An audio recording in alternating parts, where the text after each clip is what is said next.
आज हम जेन जी पर बात कर रहे हैं। मतलब वो लोग जो मोटे तौर पर 1997 से 2012 के बीच जन्मे हैं। हमारे पास जो जानकारी है वो जेन जी की पहचान, उनकी आदतें, उनकी सोच, इन सब पर रोशनी डालती है। आज का मकसद है इस पीढ़ी को थोड़ा गहराई से समझना। ये वो पीढ़ी है जो पूरी तरह से डिजिटल दुनिया में पली बढ़ी है। बिल्कुल, और ये समझना मुझे लगता है बहुत ज़रूरी है कि उनकी परवरिश और ये जो माहौल रहा है, उसने उनकी सोच, उनके मूल्य, उनकी आदतों को कैसे एक तरह से शेप किया है। हाँ, माहौल का तो बहुत बड़ा असर होता है। आज की चर्चा ऐसी पर रहेगी। तो जेन जी मतलब वो लोग जो आज मतलब 2025 में लगभग 13 से 28 साल के हैं, मिलेनियल्स के ठीक बाद वाले और जेन अल्फा से पहले। जी और जैसा हमने अभी कहा, ये डिजिटल नेटिव हैं। हाँ, ये शब्द इनके लिए बिल्कुल सही है। TikTok, Instagram reels, YouTube shorts, ये सब इनकी दुनिया का अहम हिस्सा है। ऐसा लगता है जैसे इनकी ऑनलाइन मौजूदगी ही इनकी पहचान है। हाँ, ये बहुत हद तक सही है। ये पहली पीढ़ी है जिसने बचपन से ही स्मार्टफोन देखा, हाई स्पीड इंटरनेट यूज़ किया। सोशल मीडिया इनकी ज़िंदगी का एक तरह से अहम हिस्सा रहा है शुरू से ही। तो इसी डिजिटल माहौल की वजह से ये जानकारी शायद बहुत तेजी से सीखते हैं और मल्टीटास्किंग में भी माहिर माने जाते हैं। सही कहा, ये तेज़ हैं, जानकारी को जल्दी पकड़ते हैं, मल्टीटास्किंग भी कर लेते हैं। लेकिन कुछ रिसर्च ये भी दिखाती है कि इनका औसत ध्यान मतलब अटेंशन स्पैन किसी एक चीज़ पर सिर्फ 8 सेकंड का होता है। सिर्फ 8 सेकंड? हाँ। अच्छा, ये बात थोड़ी और दिलचस्प हो जाती है। हाँ, तो क्या इसका मतलब ये है कि ये लंबी या गहरी चीजों पर ध्यान नहीं दे पाते? क्योंकि ये भी सुनने में आता है कि यही पीढ़ी घंटों वेब सीरीज देखती है या गेम्स में डूबी रहती है। ये थोड़ा कंफ्यूजिंग है। ये अच्छा पॉइंट है। देखिए, ये शायद ध्यान की कमी से ज्यादा जानकारी को फिल्टर करने की एक काबिलियत है। फिल्टर करने की? हाँ, मतलब जो चीज़ इन्हें तुरंत अपनी तरफ नहीं खींचती, उसे ये बहुत तेजी से नज़रअंदाज कर देते हैं, स्वाइप कर देते हैं। लेकिन जहाँ इनकी रुचि होती है, जैसे कोई सीरीज हो गई या कोई गेम या कोई टॉपिक जिसमें इनका इंटरेस्ट है, वहाँ इनका फोकस ज़बरदस्त हो सकता है। अच्छा, तो ये चुनाव का मामला है, अटेंशन स्पैन का नहीं। काफ़ी हद तक वो छोटी, आकर्षक जानकारी पसंद करते हैं, जैसे मीम्स, रील्स, शॉर्ट्स। लेकिन वो लंबी कहानी या गेमिंग में भी पूरी तरह डूब सकते हैं, अगर वो उन्हें पसंद आए। समझ गए। अच्छा, अब अगर इनके मूल्यों की बात करें तो ये बात सामने आई है कि इनके लिए अपनी व्यक्तिगत पहचान मतलब इंडिविजुअलिटी और आत्माभिव्यक्ति सेल्फ एक्सप्रेशन ये बहुत महत्वपूर्ण है। बिल्कुल, ये चीज़ें इनके लिए सिर्फ शब्द नहीं है, ये इनके जीने का तरीका है।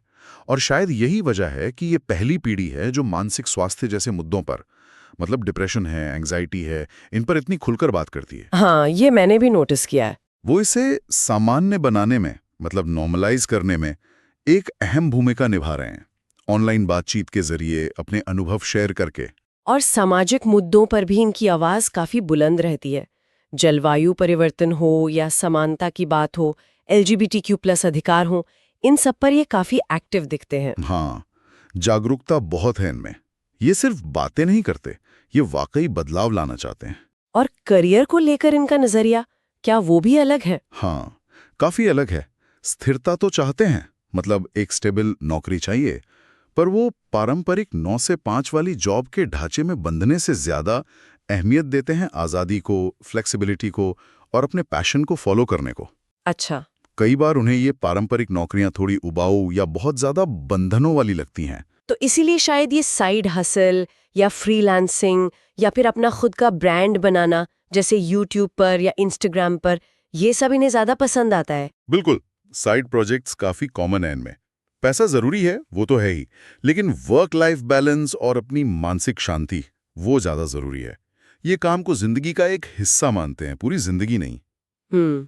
और इनकी आदतें भी तो डिजिटल दुनिया से बहुत जुड़ी हुई हैं, जैसे ऑनलाइन शॉपिंग, कैशलेस पेमेंट। हाँ बिल्कुल, ऑनलाइन शॉपिंग में आसानी, कैशलेस पेमेंट को पसंद करना। और एक और चीज़ है, ये पारंपरिक हस्तियों मतलब फिल्मी सितारों या खिलाड़ियों से ज्यादा ऑनलाइन इन्फ्लुएंसर्स और कंटेंट क्रिएटर से जुड़ाव महसूस करते हैं। हाँ, ये भी एक इंटरेस्टिंग बात है। ऐसा क्यों लगता है आपको? शायद इसलिए क्योंकि ये क्रिएटर ज्यादा असली लगते हैं, ज्यादा रिलेटेबल लगते हैं। वो अपनी जिंदगी ज्यादा खुलकर शेयर करते हैं, अपनी गलतियां भी बताते हैं। एक कनेक्शन बन जाता है। सही है। और जेन ज़ी अपनी भावनाओं को भी कई बार सीधे कहने के बजाय एस्थेटिक पोस्ट के जरिए या कोट्स लिखकर या वीडियो एडिट्स बनाकर वैसे व्यक्त करना पसंद करते हैं। तो अगर हमें जेनजी को कुछ शब्दों में समेटना हो तो वो क्या होंगे? तेज, डिजिटल, अभिव्यंजक यानी एक्सप्रेसिव, जागरूक, अवेयर और स्वतंत्र, इंडिपेंडेंट। तेज, डिजिटल, एक्सप्रेसिव, अवेयर, इंडिपेंडेंट। हाँ, और ये लगातार कोशिश करते हैं अपनी भावनाओं और तर्क के बीच एक संतुलन बनाने की। वो मैं अपने लिए काफी हूं या मैं अपने लिए इनफ हूं वाली जो सोच है, मतलब आत्मनिर्भरता और खुद की कीमत समझना, ये इसी पीढ़ी से बहुत ज्यादा जुड़ी हुई लगती है। तो ये थी जेनजी की एक तस्वीर। एक ऐसी पीढ़ी जो डिजिटल दुनिया में ही पली बड़ी है, अपनी पहचान और अपने मूल्यों को लेकर बहुत सजग है और काम करने के, जिंदगी जीने के पारंपरिक तरीकों को चुनौती दे रही है। हाँ, और यहाँ एक सवाल जरूर उभरता है सोचने के लिए कि ये जो अनोखा मिश्रण है, पूरी तरह डिजिटल माहौल में बड़ा होना, सामाजिक मुद्दों के प्रति इतनी जागरूकता होना और व्यक्तिगत आज़ादी पर इतना जोर देना, ये सब मिलकर भविष्य में समाज पर कैसा और कितना स्थायी असर डालेगा। ये वाकई सोचने वाली बात है। इस पर विचार करना शायद हमें आने वाले बदलावों को बेहतर समझने में मदद कर सकता है।